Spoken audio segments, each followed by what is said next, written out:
making meatballs. Porcupine meatballs, that is, and I am multitasking. I'm going to double the recipe. Besides filming this video for you, I'm also making dinner for my family. Starting with the sauce, I'm putting in tomato sauce directly from a can, some water, and chili powder. I love the flavor of the chili powder with the rice. So we're going to stir that up and set it aside. Next, we'll pull out the hamburger, add rice, water, and some seasonings.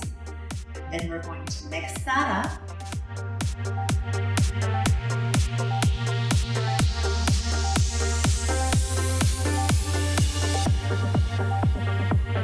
Once it's all incorporated in together, I'm going to start forming balls. And at this point, you can choose what size meatballs you want to have, but you want to make them uniform so they're all cooking about the same time. Once I have them all in the pan, it's time to pour the sauce over the top.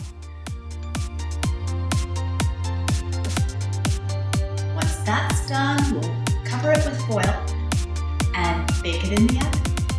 15 minutes before it's done, we'll remove the foil.